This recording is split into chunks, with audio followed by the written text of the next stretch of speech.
We got a Hassa alert in the building. In fact, we have two. If you think last Monday's Hassa alert paid off with a plus 600 same game parlay, by the way, that we gave you right here on this video, wait until you get into the 5 and 5, because absolutely bells, whatever, sirens, whistles, things should be going off, and you should be picturing our friend behind me here right away when you see these two quarterbacks, because there's going to be a lot of balls that don't fly straight tonight. And we have, ladies and gentlemen, for the first time in the history of a Monday or Thursday night football game, probably not, but at least now, at least for the purposes of this video, a double Hassa alert. Oh, man. Let's not waste any time. You've already hit the thumbs up button, right? Subscribed, right?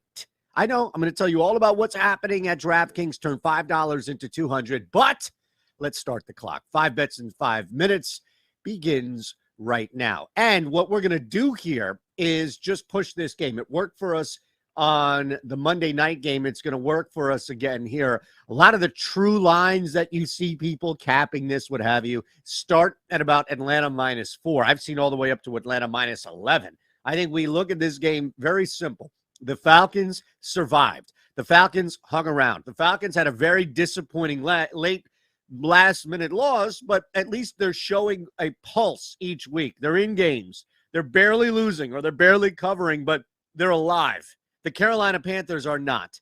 And that's where I think you see a major difference heading into this game. Short week. They're down a bunch of coaches. They're going back and forth with quarterbacks. It just hasn't worked like they thought it would, trading away top players who they didn't even use, to be honest. And what do you have on the other side?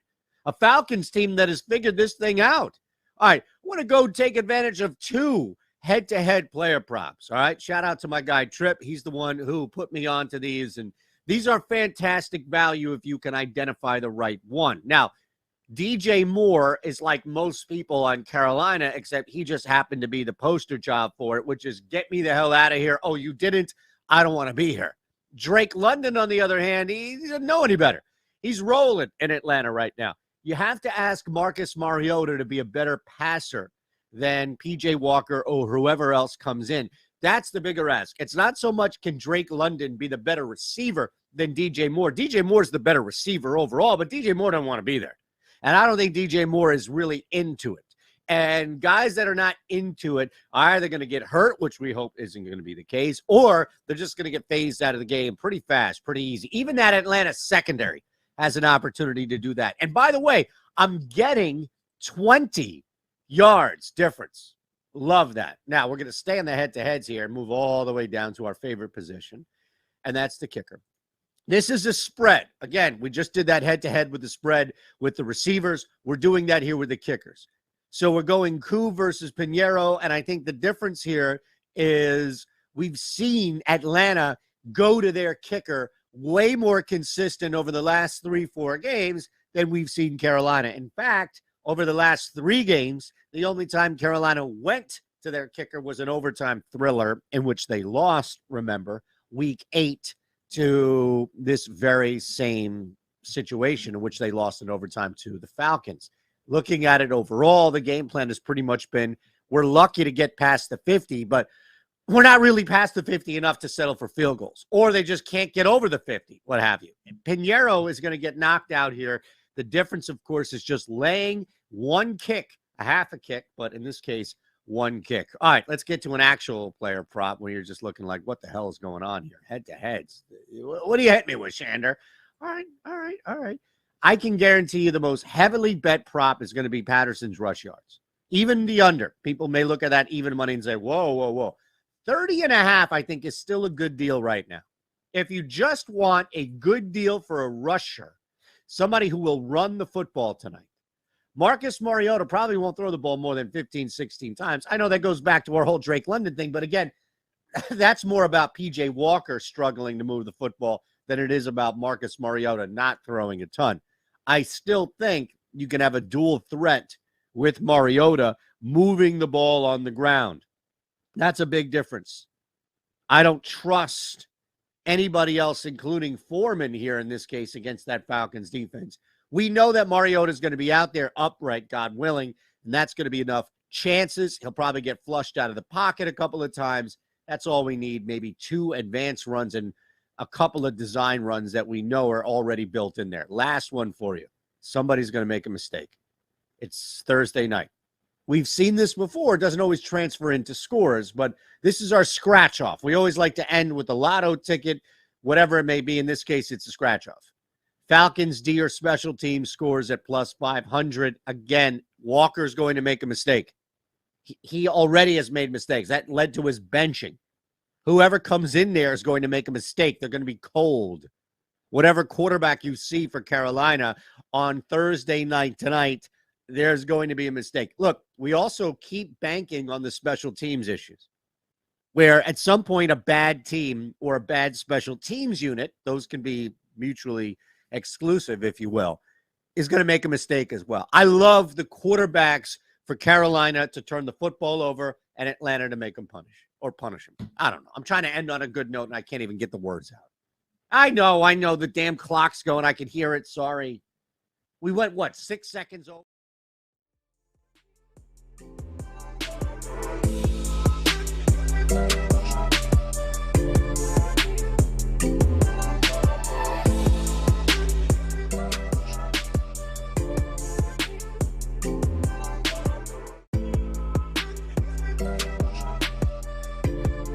Maybe a little CPAT if he had the full week of rest. But I'm glad he's back. I like him a lot.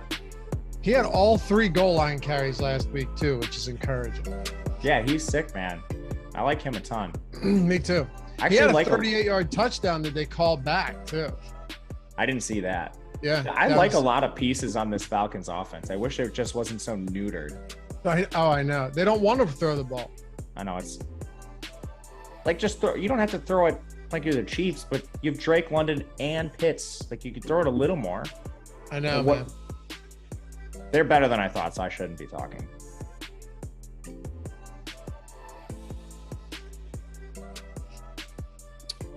Yeah, what's going on, everybody? Welcome to the Stokastic.com NFL Showdown Strategy Show.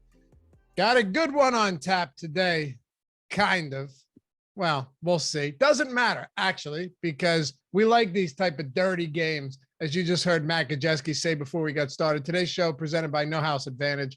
I'm Dave Loughran at Lafayette_D, LOUGHY_D on the Twitters.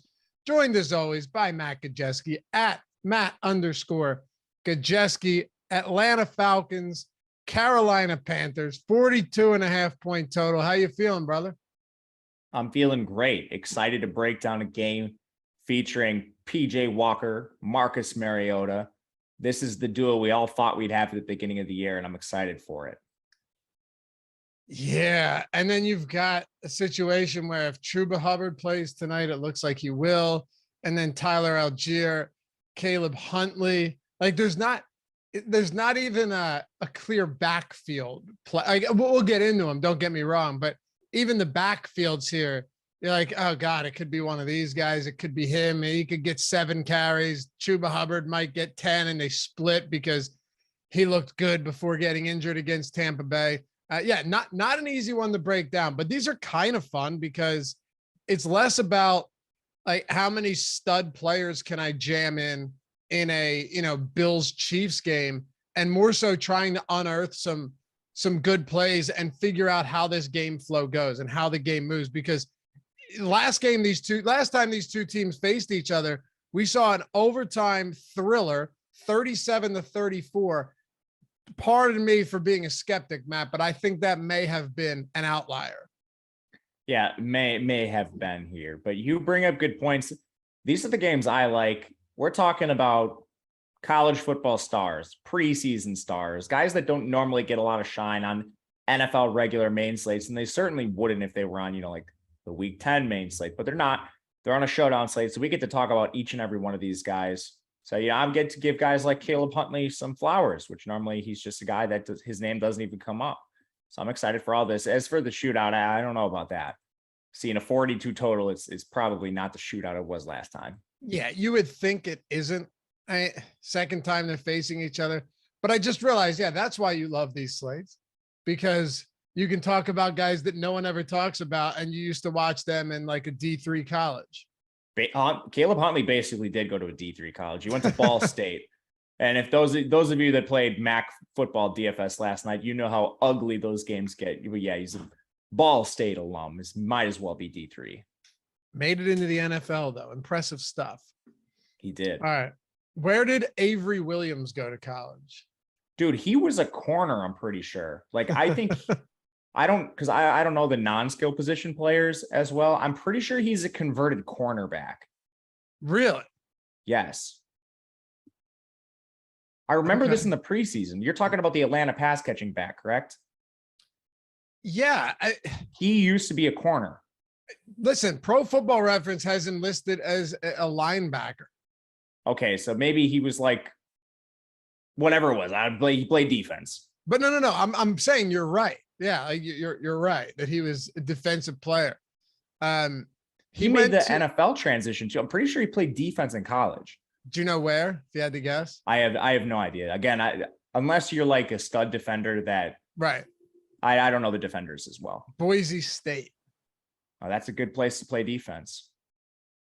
All right, let's get into this. As always, happy to have you guys here. Hit that thumbs up if you haven't done so yet. Take a single second out of your day and help support the show if you appreciate what we do around this way. Subscribe to the channel as well. Leave a comment down below if you're listening after the fact. Let us know where you're at on this game. And if you're listening in podcast form, subscribe to the pod channel. Leave a rating or review, preferably a nice one. We appreciate it greatly. And all that stuff, yes, it does help us. Otherwise, we wouldn't ask. All right, let's get into it, man. Atlanta Falcons. We'll kick it off with them. Then we'll do Carolina. Tonight, of course, live before lock. It'll be position by position, so we'll mix it up a little bit. And we got a ton of shows coming up throughout the day for football, for basketball, for hockey, for more basketball, more football. No House Advantage strategy show for basketball and for football. I'll tell you how to get a nice little deal over at NHA in a little bit. You can take advantage of the free shows as well. But when it comes to Atlanta, I actually want to start in the backfield here. No surprise that Cordell Patterson is the highest priced player on the slate. I mean, let's be completely fair here, though. 11-8 at the flex. 11-8 at the flex, Matt. They're clear. I mean, this is clearly intentional to make it so you can't just play everybody. And by everyone, I don't even know who that would. I don't even know who that would be. But 11-8. Now, he's very expensive, but I will say that Cordell Patterson in his first game back played 39% of snaps, but he led the team with 13 carries. He had all 3 goal line carries, 2 of which went for touchdowns. One of them, he lowered the shoulder and trucked through a defender into the end zone. So I loved what I saw. He had a 38-yard touchdown called back on a tripping penalty. Some good stuff from him. Arthur Smith said he wanted to keep him a little bit limited in that first game because they were playing on a short week. I don't know if that means we're going to give him a lot more work on Thursday or we're going to try and give him the same amount of work on Thursday since it's only 4 days apart, but 11,800 in the flex spot. This is another, we've had a couple really good pricing slates by DraftKings recently. I think this is one of them. He basically has, like, I don't know, a Dalvin Cook type price tag, but it's in relation to everybody else on the slate. You see PJ Walker, you see Marcus Mariota. And my first inclination is like, yeah, I don't want to play these guys. Where's Cordell Patterson? He's the player I feel most secure about. Then you see that sticker shock that is his price tag. You're like, ooh, I don't know if I can make this work. Maybe I actually am going to play Marcus Mariota. So first things first, great job pricing him. I think he's tough to evaluate. When you look at our tools, he's going to show you a negative leverage score. That's because of the timeshare. But coming off the injury, there is room for growth. He's just very clearly their best running back. You mentioned the comments about the short week. I think that's really important here. They're now going to have extra rest coming off this game. So I think you can actually unleash Cordell Patterson a little bit more. We know his skill set is fine. He's their lead back when he's fully healthy. He's just flat out the most efficient. He's a good pass catcher. In the off chance they actually do throw the ball today, he's involved in that aspect of the game. There's not really, honestly, a lot of holes to poke in his game overall. It just comes down to alternatives. And on a main slate, you can generally find players with maybe better volume, better efficiency, better game script, but he's favored here. That's rare for Atlanta. I think the volume is going to increase. And who else are we really trying to get to? I personally think there's kind of a tier of 4 players. Just let's call them the elite players you potentially want to get to. It's both quarterbacks. It's Cordell himself, and then it's DJ Moore. And I think he's a priority in this tier.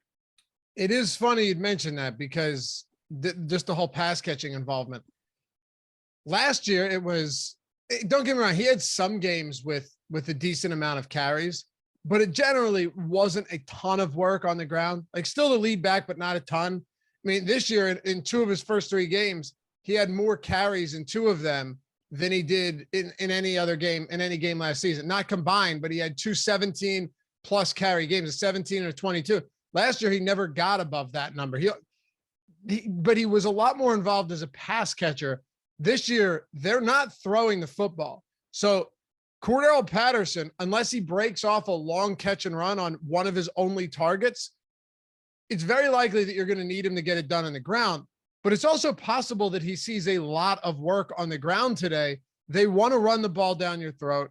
Again, I'm still not convinced that Carolina can do what they did last game against Atlanta. And I don't know, maybe PJ Walker's out of this one by halftime like he was last game. This feels like the last shot to get in there. He was benched at halftime with 9 passing yards on 10 attempts.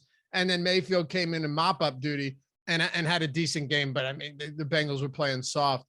I'm with you. I think while he is expensive, what else are you really doing here? Like what else really makes a ton of sense at captain? I'm going to pull up the tools right now. I haven't done so yet, but just thinking about this from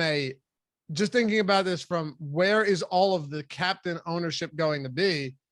I mean, you have to think that even at this price, he's going to get, he's getting what, 12%. DJ Moore's getting 13.5, Mariota getting 13, and then it kind of falls off a cliff there. So what do you want to do with the guys behind Patterson? Because last week Algier did get worked in. Huntley did get worked in. I guess going back to my original point or question is, do you think, Patterson pulls away with more work this week? Do you think it's still split where Patterson gets the majority of work, but Algier's still very involved and Huntley's involved as well as the third guy in the backfield? I think it's going to move towards Patterson. It's probably still a timeshare to some degree. Like he's just not at his age. He's just not a player they really intend on using in 30 carries per game kind of role. But I do think this clearly moves his direction, which hurts the other backs. I think it's going to hurt players like Tyler Algier and Caleb Huntley. So I'm a little less interested in them in terms of price. These are guys that are priced up a little bit because they've been playing without Cordell Patterson for the last few weeks. Like Tyler Algier, 6,200. He's a far cry from being cheap on this slate. Caleb Huntley at 4,800. Like he's more expensive than some kickers. These ancillary Atlanta backs are not cheap whatsoever. So in this backfield, I do prefer to get up to Cordell Patterson rather than take a flyer on these guys that honestly might be a little dependent on like a Cordell injury or something. It feels that way. Algier had a nice game last time out. The concern I have is it really does feel like once you get in goal to go situations, it's going to be Cordell Patterson. I agree with you. I actually like Algier's talent a little bit. I just don't think he's as efficient. I mean, we can look at the data for this. He's just flat out not as efficient as Cordell. And you mentioned the high leverage touches. What are we looking for on showdown slates? Well, I want touchdowns. If Cordell's getting all of those high opportunity situations, there's not even like much of a path for Algier to like fall in the end zone and pay off that salary. So I honestly think it requires an injury. Unless he is entirely unowned, I'm probably not going to play any Algier. Do you want Patterson in the captain spot or do you like him more in the flex? I've been looking at our tools a little bit for this. And when we have these kind of unique situations where there's a really expensive player, but they're kind of clearly the guy everybody wants to play, I'll lean on the tools a little more. And it looks like he's a better play in the flex tentatively. And that's just because of really high captain ownership. And there's some ugly quarterbacks that people apparently don't want to captain at all. So I think I'm going to use him more as a utility play. And then, man, we'll see how much Mariota I end up with. But I mean, him and DJ Moore look like the captains I'll be playing the most of. Oh, yeah. We have big positive leverage on Marcus Mariota. By the way, all of our tools for NFL free for the first 3 days. If you use the link in the description or the one that Mike can throw in the chat right now, just use that. You get 3 days free. If you don't like it, you can bounce. You will, though. These tools are sweet, not just for Showdown, but for main slate and everything else. I mean, the thing with Mariota is at least you can get some rushing upside from him. It would be really bad if they didn't throw and Marcus Mariota was not mobile, but he is mobile. You know, you're getting 6-7 rushes out of him a game, potentially a rushing touchdown. He has 3 of them on the season. It's not particularly fun. Don't get me wrong, because this could be a spot where if he throws 19 times, you're not surprised. I mean, they threw 13 times in a 18-point loss to the Cincinnati Bengals. So crazier things can happen, but the tools absolutely love him today. We have him as the top. We have him with a 23% top play probability. We have him 14% optimal captain, 5.5% leverage score. Just across the board, these numbers pop. Marcus Mariota looks like a very good play.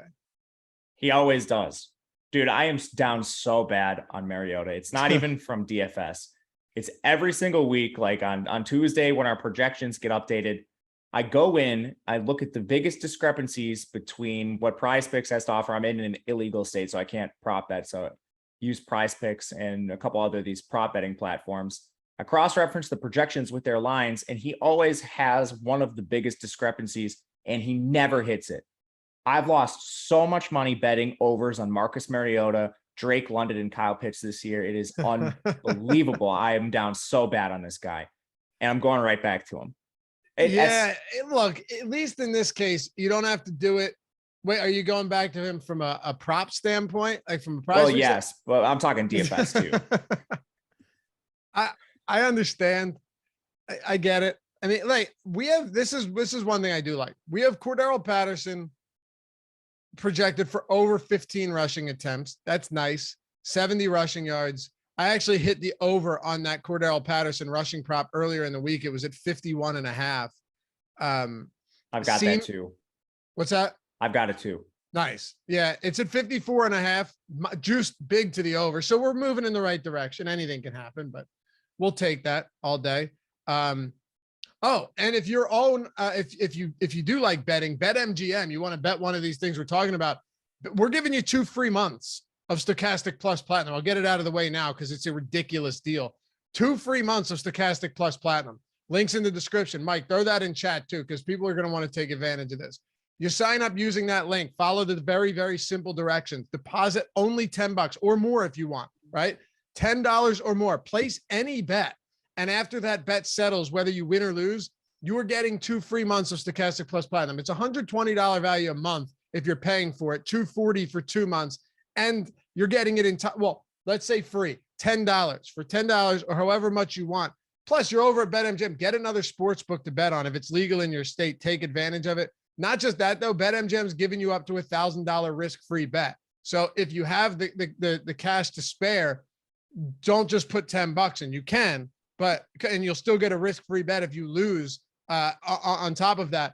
But if you had the money, take advantage of that risk-free bet as well. You're getting that. You're getting 2 free months of Stokastic Plus Platinum, not just NFL, every single tool that we have on the site. You name it, everything. Not Fantasy Cruncher because we don't own it. We just host it, but you can get that add-on as well. But we have the lineup generator, ownership projections, the boom bust tool, the top plays tool that Matt and I are talking about with leverage and optimal scores, everything for every sport. If they're out there, we've got you covered. The best tools in the business. BetMGM link is right there. Get some action in, get some free months of Stokastic Plus Platinum, get your risk-free bet, and take advantage of some of that stuff. Of course, all of our bets too in the premium Discord, if you wanted to jump in there. All right. So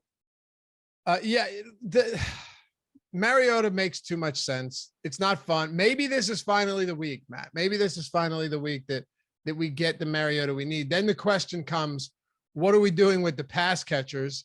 It's clearly Pitts, London, and everyone else, but not in the sense that you would say Tyreek Hill, Jalen Waddle, and then everybody else. It's like maybe it's like it's very unlikely that anyone in this passing offense has a big game, but if they do, it's more likely to be Pitts and Drake than anyone else would be the best way to phrase it.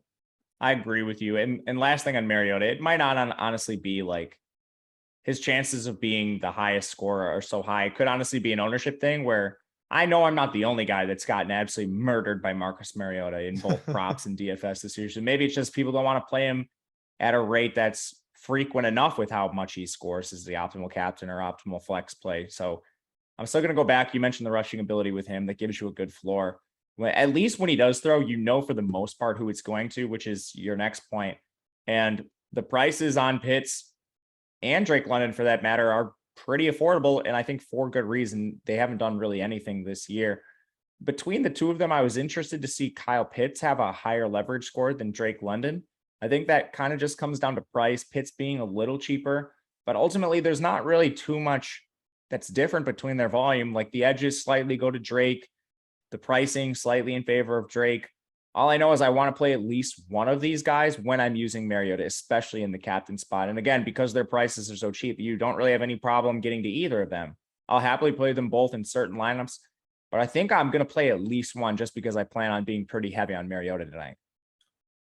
Let me just drill a little deeper here. What do you make of what we've seen of Drake London lately? Because his first 3 games, you're looking at him going, all right, I like what I'm seeing here. Drake London looks solid. 2 touchdowns through his first 2 weeks. Solid enough production at a less than costly price point. He has not been above 7 fantasy points, right? I could go in, I could get into more numbers here, but just on the most surface level stat in 6 straight games. What are we seeing? Is it just that they have no interest in throwing and it's affecting him, or is something else going on in this offense that we should identify? I think part of it is they're not throwing. Like in 2 of those games, Marcus Mariota threw 14 and 13 times. Yeah. And what he has 2 games this year with single digit completions. Like we're talking early season Justin Fields passing attempts and completion numbers. If that's going to be the case, just flat out, nobody's going to produce. It's going to be like those of you that were trying to play Darnell Mooney in week 1 through like 5. Drake London has an awesome target share in those games. Still, it's just I can't have 8 completions in a game. So it's risky, man, because like that's always in play for Drake London. It's like maybe they throw 13 times this game. They did that in a loss, dude. What game was it? I told you it was the 18-point game against Cincinnati. They threw 13 times. Yeah, in an 18-point loss in which they were never competitive.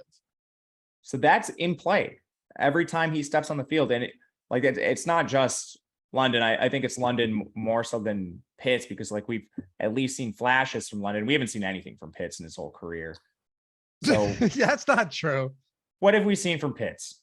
He had a 1,000-yard season in a 17 games. The only reason that's like people used to tell me, like I remember 4 or 5 years ago, like Frank Gore, he's a rock solid RB2. He gets 1,000 yards every year. It's like, yeah, he averages 56 yards per game. Like, what am I going to go? Like, I know. If you play Frank Gore every single week, you're just flat out losing games. We need spikes and ceilings for DFS, and Pitts totally does not have it.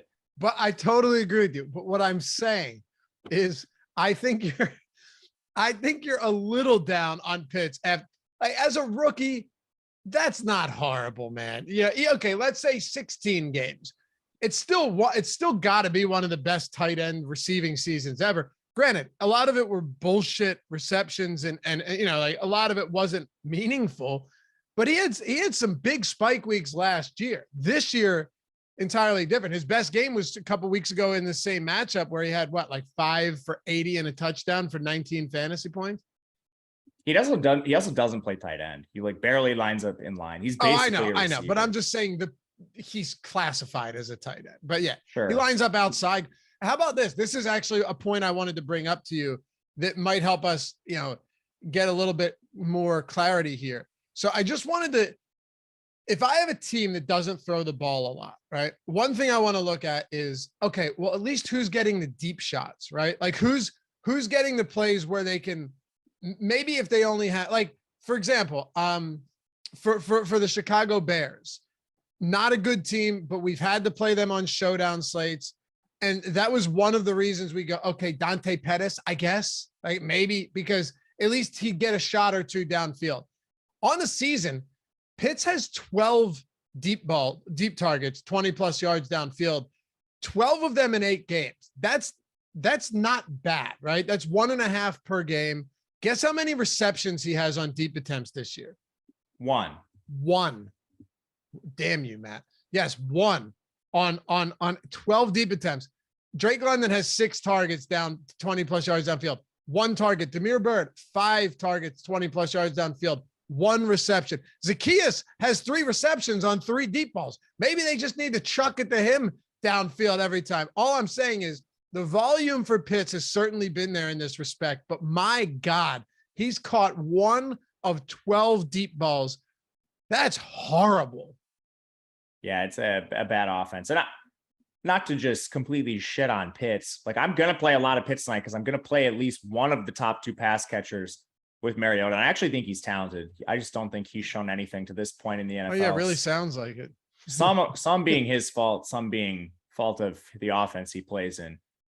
He kind of is the Frank Gore tight ends to this point, but that doesn't mean he doesn't have upside for more.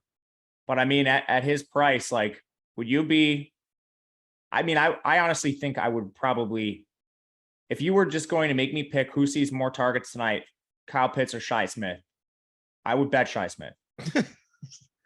I'm not kidding, dude. Carolina's going to throw maybe double the times as Atlanta. You really think so? See, I don't know about that. Well, I mean, I don't know either. I think that is firmly in play. It's, if you asked me, Kyle Pitts or Terrace Marshall. Well, Terrace Marshall's the wide receiver too. And like, there's been some in and outs for this Carolina offense. They lose Robbie Anderson. Laviska pops up for a game. He's now not playing at all. Take whatever the wide receiver 3 is for Carolina in any given game. Would you rather have that target volume or Kyle Pitts? Kyle Pitts, for sure. For sure. I don't know, man. You are so down on this team. But Matt, okay. Do you really think that they want to throw a ton with PJ Walker? Like, he started that Rams game. They lost by 24-10 and he threw 16 times.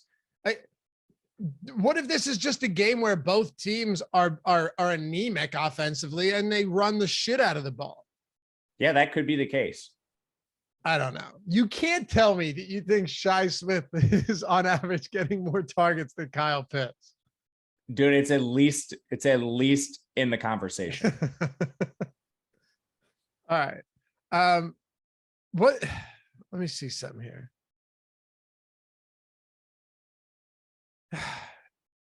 Like Damiere Byrd, Zacchaeus.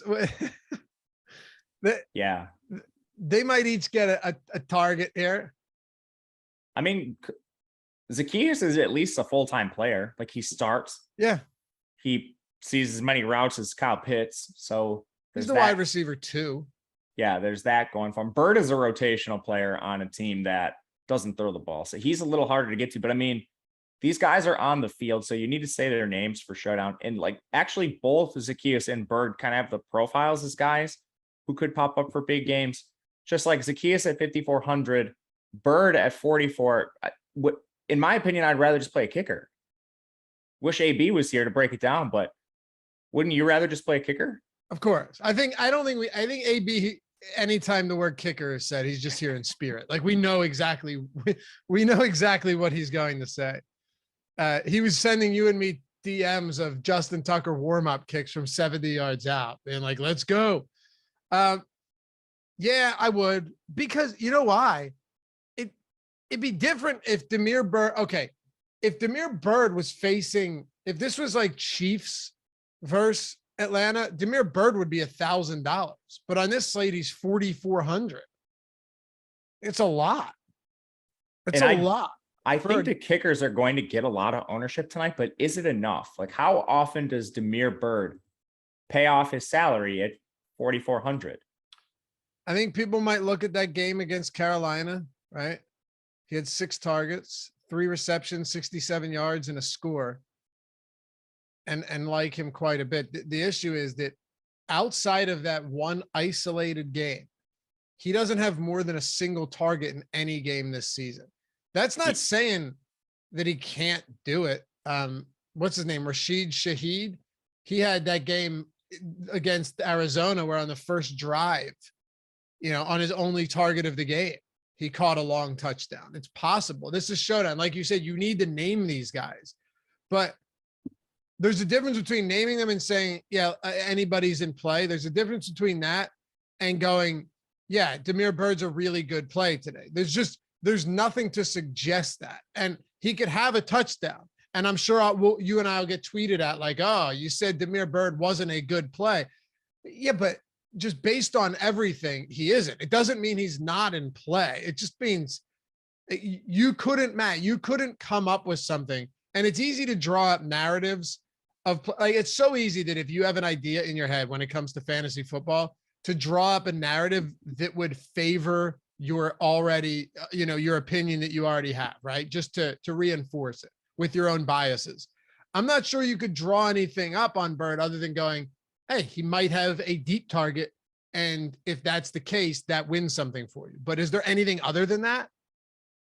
I don't think so. And if you play one snap in an NFL football game, you could catch a 99-yard touchdown and end up in an optimal lineup. So Byrd needs to be mentioned because he touches the field, and he touches the field actually a lot more than one snap, as does Kaderil Hodge. Zaccheaus, I think, is the most involved of these three. But ultimately, we're talking about players here. Like Damiere Byrd almost has as many games with 0 targets as he does that game where he had 6. Like 6 targets in one game, that almost matches the amount of games he has with 0 targets. So it's rough out here for these ancillary Atlanta pass catchers. And what I keep coming back to is twofold in terms of pricing. I talked about how I don't love Kyle Pitts. Well, I can just spend up, it's like $2,000 to go from Zaccheaus to Pitts. I certainly think Pitts is a better play than Zaccheaus, so I'm going to try to make that jump when it makes sense. London's a little bit more than that. So I think both Pitts and London, with their defined roles in the offense, make more sense than spending, a little bit less, but it's still significant salary on guys like Byrd and Zaccheaus. So that's where I'm going to try to go with the Atlanta pass catchers. The other thing is we have some other cheap plays. If you're considering the Atlanta pass catchers in a vacuum, you can play kickers, you can play defenses. I think there's a couple guys in Carolina that are cheap that are a little more intriguing than these guys. So there are alternatives. All that to say, if you're building a Millie Maker lineup, you can still use Damiere Byrd because he plays on the field. But I think all things considered, he's one of the worst plays in a vacuum. Okay. On the season, Drake London, 30% target share. Of course, target share when it comes to the Atlanta Falcons can be very misleading, but we only have one game and 2 teams to talk about. So instead of using raw targets, I'll throw it out there. 28% to Pitts, and then it's 13% Zaccheaus, 13% Hodge, Damiere Byrd at 10%. Yeah, that's what you're getting. And now you have a pass catching back in Patterson that might even take some of that away. If they do throw more, they could take some of that away from some of these tertiary options. All right. Is there anything we missed for Atlanta? There's been some rumblings that Ritter could play soon. So really? I don't know. Yeah, why? Because the team's not making the playoffs. Yeah, but why? The answer why is because you need to make a shot on quarterback in the future, and you took one semi-early this year. So if you want to see what he has before needing to make a choice on your next QB, Ritter needs to play this year. I would say there's a next to 0 chance that happens. I'll tell you why. Maybe it happens, but not this week or next week, because your fan base pays your bills, right? And you, Matt, you're as smart as anyone with this stuff. You know as well as I do that the fan bases there's no foresight with them, right? There's no looking to the future. It's just the here and now. We got a shot. They're excited. I'm with you. There's no chance the Falcons make the playoffs.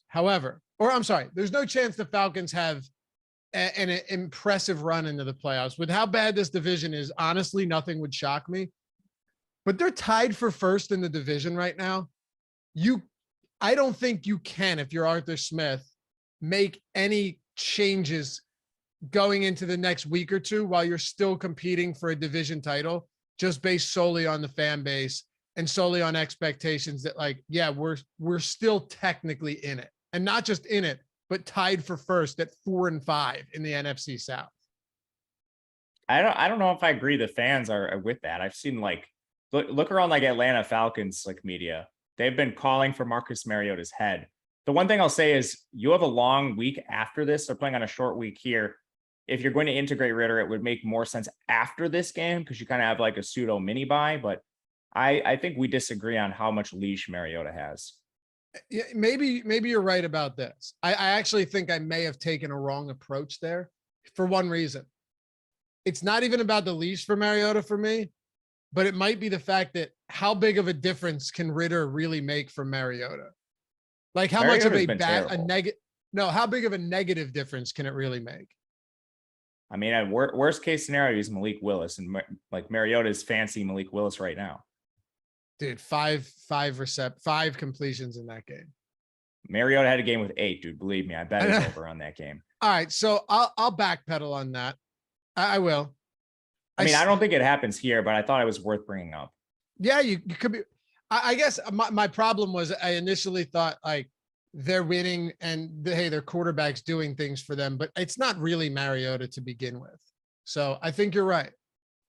I think I could be very wrong. I'm wrong on this stuff all the time. I don't know what they're going to do. They haven't done anything rational all year. Smooth said he's from Atlanta. They're calling for Pitt's head, but they're not upset with Mariota. Interesting. Almost Human says Pitts. What? Calling for Pitts. What has he done? He's just wind sprinting. He doesn't even get targets. Almost Human said, I'm in Atlanta. We don't have expectations with this team. Now, again, dude, I'm not saying you have expectations. I'm a Philadelphia Eagles fan. I've watched the Philadelphia Eagles get into the playoffs with like a 500 record, you know, or just a very unimpressive record, and know that they're not good enough. But knowing that they're not going to tank to get a draft pick, once you get to this point in the season, Almost Human, you can't tell me that you wouldn't at least want to see them play a postseason game like that. That to me, I would say is untrue. You can say whatever you want, but at this point, you're not like, oh, I hope we lose out. That because it's not going to happen. So I don't know. Why not make the rest of the season fun? Is all I'm saying. Anyway. Did we cover everything for Atlanta? I think so. All right. Let's talk about the Panthers. Before we do, though, shout out to our sponsor, No House Advantage. They're doing big things over there, and massive overlay. Massive overlay. Like, I bet if you went on nohouseadvantage.com right now, there's probably like 10% filled for tonight's contest. And the prize pools are nice. Like, first place, you're talking a lot of these contests, 10, 15 grand up top with 50, 60% overlay. And you're getting a up to $50 first match deposit bonus when you sign up. We have the link in the description. It's in chat. But yeah, the description for those of you guys watching after the fact, all you're doing there is taking all the research and knowledge that you have and applied from these shows, from our tools, and building lineups. There's just no salary cap, right? Over or under on player props. It's a very cool format. You're playing against the field as you would anywhere else.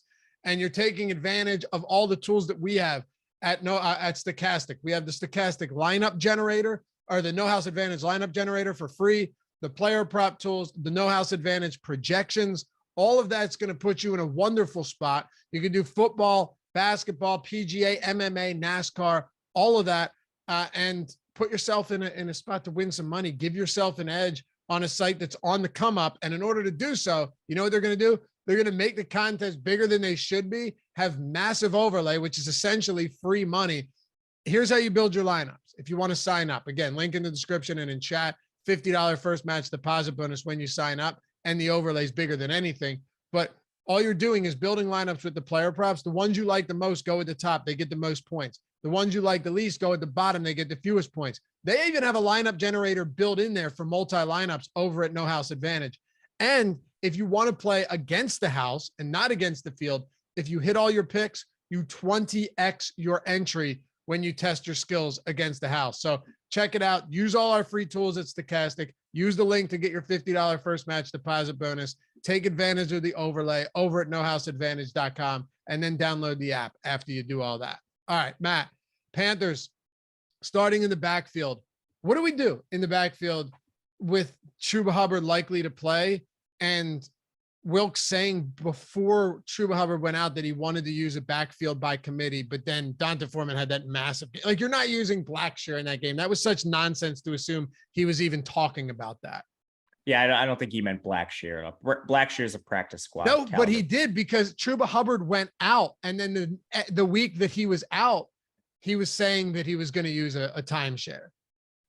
Yeah, I think he probably does want to use a timeshare to some degree. If you look at Blackshear's profile, he's definitely more of a pass catcher. Like, this guy played receiver in college, and then they moved him to the running back position late in his college career. So he's kind of like your poor man's Christian McCaffrey. I think that's why he was on the roster to begin with. So Blackshear has a role. I don't think it's really all that involved. I think we're talking about a very, very situational pass catcher here. And that's what he could mean by timeshare. It's just like Blackshear plays a specific role. It's like a JD McKissick light for this offense. And then the early down work goes to their two grinders, which I think is probably going to be the case. I have a little more interest in Foreman. He had the blow up game, and he's had a couple opportunities now in his career. Back with Tennessee, I mean, since he came off the Achilles injury, he might be the best player in the history of the NFL, like efficiency after an Achilles tear. He's been quietly really good for a couple seasons now. And he's done it with this Carolina offense, which is atrocious. Now, he's mixed in some bad games too, so it hasn't all been roses for D'Onta Foreman. But between these players, I think Foreman has shown more than Hubbard at this point. Wouldn't you agree? For sure. That's what I meant by timeshare. I was saying Hubbard went out in that game against Tampa Bay, and then the next week when they faced Carolina, Wilkes was saying he still wanted to use a timeshare, which seems, I see what you're saying. Yeah, which seems preposterous, because clearly Foreman was the guy. But I guess what I'm getting at is, and I think you basically summed up what I was trying to say. In this spot, you're not going to see Blackshear, but I do think you could see a 60-40 split. The interesting part though is Chuba Hubbard, if there is a split, almost certainly is getting the lesser end of that. And maybe D'Onta Foreman does see a big part of this split. Maybe it's 70-30. He was bad last game, but everyone was bad that game. PJ Walker was terrible. The defense was terrible. They were immediately behind by 21 points, before it even kicked off. Foreman's price point being so much cheaper than, he's among players that we expect to play. The guy's more expensive than him: Patterson, Mariota, PJ Walker, DJ Moore, Terrace Marshall, Drake London. He's the 7th highest priced player on a showdown slate between Carolina and Atlanta. And he's 2 games removed from a massive, massive performance against this same Atlanta defense. So I think D'Onta Foreman at that price is fantastic. Agreed. Our tools like him. I ran optimals on DraftKings before the show. I only ran 20 of them, but no player was in more lineups than D'Onta Foreman. And I think it's a factor of price. Yeah. You know how you said it was smart that they priced these guys up? I agree. Chuba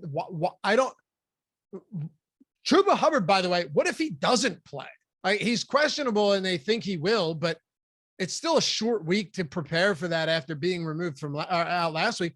If he doesn't play, then you've got D'Onta Foreman with the backfield entirely to himself. So this pricing just seems off to me.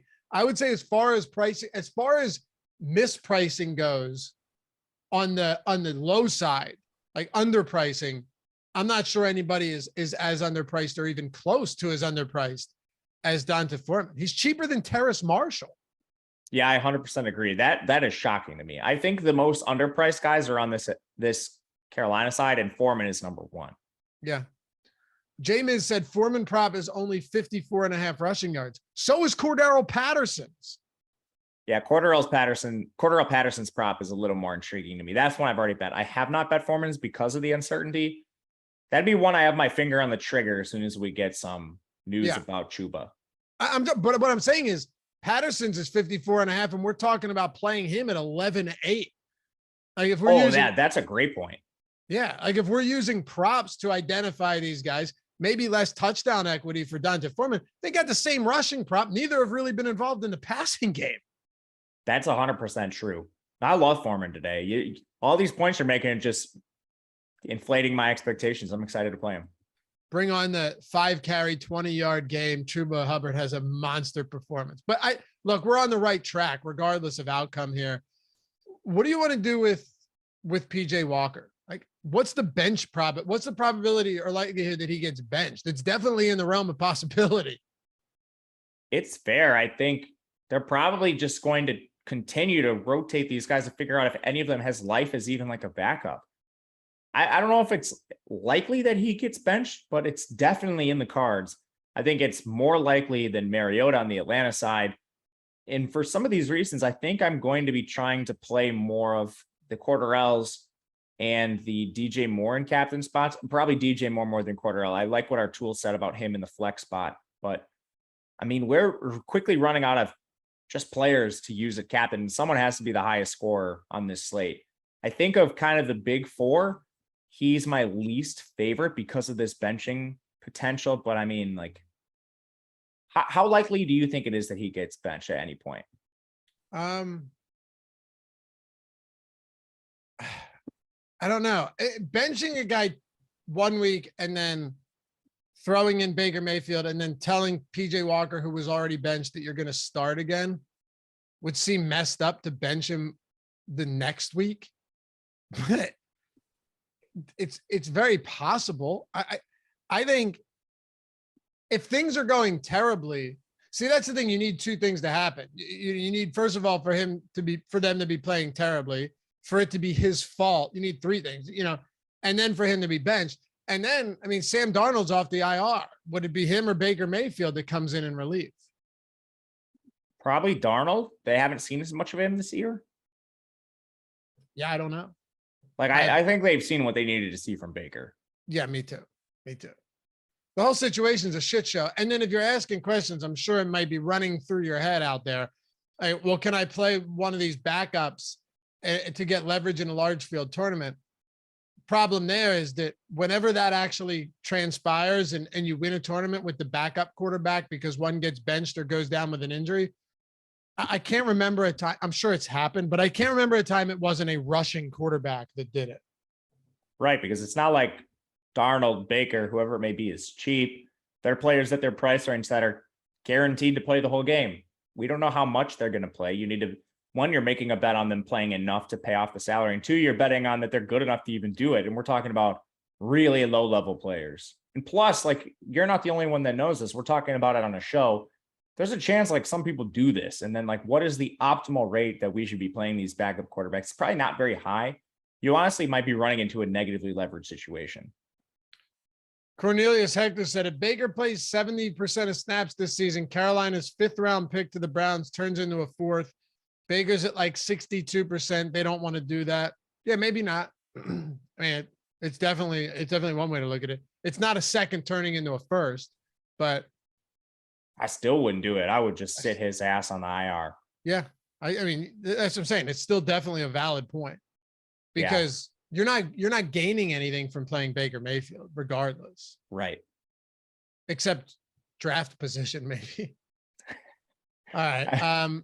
Pass catchers, though, kind of interesting, right? You have DJ Moore, obvious number one on this team, the clear alpha. But then you have somebody like Terrace Marshall, who over the last couple of weeks, 92 and 93% of snaps, running routes on like 98% of dropbacks, 15 total targets. So there is something there. And they spent a second round pick on Terrace Marshall just 2 years ago, right? And this was one of the reasons I thought at the time that, second round pick.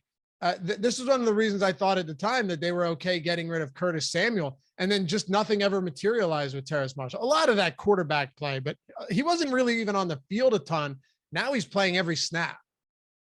Yeah, no Robbie Anderson, no Laviska Shenault, all the players that cannibalized him at one point or another are gone. He's got a chance to make a name for himself here.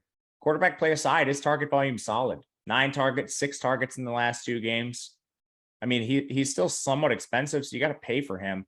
in a vacuum, like if I'm going to one pass catcher on this team, it's DJ Moore. I'm probably just locking DJ Moore tonight, whether it's captain or flex. There's not really much interesting to talk about with Moore. If you're fading him, it's based on the leverage thing. But for Terrace Marshall, it's a little more interesting because the price is high. The role hasn't always been there. But ultimately, I like him as a player. I think his target share is a little more locked in than some of the other ancillary pass catchers on the slate, if you want to call them that. Like one for one, it's a conversation between Terrace Marshall and Drake London. I think Terrace Marshall is a better volume. These guys are 200 apart in price. If I wasn't tentatively, we're speaking about this at 8:45 in the morning Central Time, I have quite a bit of Mariota, so I'm also getting quite a bit of both London and Pitts. But later tonight, I wouldn't be surprised if some of that shifts to Marshall just because his volume's been so much better. Yeah, me too. Chenault is still there. Yeah, that probably was missaid by me, but he played a big role one week and now he played 3 snaps last week is what I was trying to say. Gotcha. His role has kind of been cleared out. Gotcha. Okay. Sorry. Okay. Sorry if that wasn't clear, I apologize. I see what you're saying though. Yeah, he played virtually nothing last week. The two essentially at this point, Marshall and Moore are going to be on the field for almost every single snap. That's what we're looking at here. And then Shi Smith. Maybe Chenault gets on the field for a second, but you're right. It's those guys, and then it's Ian Thomas, Tommy Tremble. Tremble had a couple ugly plays last time out, but he's actually been targeted a little bit recently. So had a touchdown last game. He actually has 2 touchdowns over his last 3 games. It's not exciting by any stretch of the imagination, but we've seen tight ends do this before. Again, none of these guys are priced where they would be if these were, if they were facing a good team with higher priced players. So you'd still be paying for Tremble a little bit. Ian Thomas, you'd still be paying actually only $2,000. But what do you want to do with any of the pass catchers, including tight ends that we haven't gotten into? I think Shi Smith is really intriguing at his price as basically a full-time player. The targets aren't going to be comparable with DJ Moore or really, I think Terrace Marshall at this point. On the year they're tied, but I think if you look to recent play, which we kind of need to do for this team because so much has been changing, Terrace Marshall's probably ahead of Shi Smith. But I mean, we're still talking about semi-comparable target volume for these guys. It's at least close, and their routes are really close. Shi Smith is more of a gadgety player. He played at South Carolina, so similar role to Debo. He's kind of a poor man's Debo, but he can be used in those kind of creative ways. You could get him some carries. He'll probably play a decent amount out of the slot and get some layup targets. But 3,600, I think among the value plays, we talked about a more expensive Zacchaeus and Damiere Byrd, I think I would rather play Shi Smith than any of them. So I think I'm going to end up with a considerable amount of him. Okay. I get it. What do you think about him and the tight ends? So just on pricing, Smith is 3,600, Tremble's 3,200, Thomas is 2,000. Tommy Tremble is at least interesting to me because this could be one of these slates where at that price, if you score, you only need 8 fantasy points to be optimal at 3,000 on a slate like this. The problem with that though is kickers aren't that much more expensive, and you could easily get a 12-point game from a kicker in a type of spot like this. So they're all pretty close, right? Panera is 4,000. How much is Who is 42? Who's 42? So yeah. Shi Smith is going to be on the field at least. I think honestly, Matt, to me, they're all dart throws. Yeah, you said it well. Do we just take the route participation and the snaps with Shi Smith? That's what I'm planning on doing. Not to say I'm going to be fading Tommy Tremble and Ian Thomas. I'm going to be playing a little bit of them too. Right now, if the slate started now, I would have more Shi Smith though. Okay. Just trying to see what the red zone targets look like for Tremble. I'm assuming I feel like question is how often do they get into the red zone, but He is 2 on the year. he has 2 on the air, and I'm assuming they were both over the last 2 weeks. But Well, they were both in the end zone too. right. Yeah. So what? That would have been weeks probably 8 and 9. Let me just pull this up here. So the last 2 weeks, you have Tommy Tremble with. Okay, yeah, just 1. So they've been spread out. Terrace Marshall has 3 and 2 inside the 5. That's interesting over the last 2 weeks. Huh. He's big. Yeah. He's clearly my second favorite option behind DJ Moore, but he's not cheap. Like he's priced to be where his usage is for sure. Yeah, they did a good job with him. You want to build a lineup here? Yeah, I've been trying to. It's ugly, man. Is it? Okay. It's All right. not pretty. 450 people watching. Thanks for getting us above 100 likes to all of you out there. I knew we'd get there. Didn't even have to ask for it. And remember, before we build this lineup, before we go, 2 free months of Stokastic Plus Platinum. If you weren't here earlier, just follow the link, the BetMGM link, follow the directions. It's super easy. All you're doing is depositing $10, putting it on anything you want. And when that settles, they'll hit you up. You'll get 2 free months, $240 value, and no house advantage. Massive overlay, as you know. Link is in the description. Get your first mass $50 deposit bonus and use all of our free tools to crush over there. Both of those down below. So, all right, let's do it. Let's do it. NBA strategy show coming up right after this with Josh and Adam. Starting at captain, where do we go? I think we just play the best player on the slate, DJ Moore. He's not negatively leveraged anywhere. I don't care who plays quarterback. He's the best volume and best talent. And I think he's under owned. Like optimal percentage, 14.5%. His ownership, 13.5%. If that sticks, I'll take that gladly. Okay. The question is, do we need to play a Carolina quarterback with him? I would honestly rather go like DJ Moore, Chuba Hubbard, and fade the quarterback. Same, I think. We don't have to, but let's try it. Yeah, let's do it. Let's try it. DJ Moore, Dungeon Foreman. That gives us 7,100 per player remaining for the last 4 spots. All right, who we going with? It's your call. I went Foreman. Oh, you and Foreman. Sorry, excuse me. I'm gonna just lock in Patterson then. Okay. It's expensive. We won't have as much to work with later, but we just got to take the best play. Yeah. So now the question is, like, if you wanted to go with some of those lower priced Carolina receivers, then you probably have to play Walker. So this is a different kind of build. So let me go a little bit different here. I'm going to go with your favorite player, Kyle Pitts. All right, let's go, Kyle. 4,800 per player remaining. Not impossible at all. No, I don't even think that's bad. We could play a kicker and see what we get left rather than shy. So let's go Pinheiro. He's the cheaper kicker. Leaves us with 56. It's not terrible. Isn't it crazy though? Usually at least every slate we have 1 or 2 value pieces that can really open things up. That doesn't really exist here today. No, it doesn't. Unless you're going with like Parker. Is it Hesse? Parker Hesse. My guy is going to play like 5 snaps. Yeah. Like, I mean, that's our option down there. He's just like a 6th offensive lineman. Yeah. Patterson, Pitts.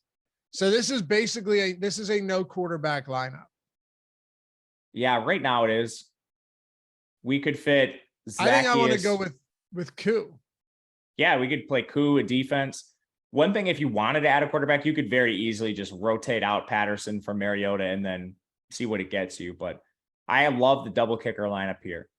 Yeah, I like it too. Or you're right. You could go defense. You could definitely go defense, like either defense in this spot, right? Is it either one or where's Carolina defense?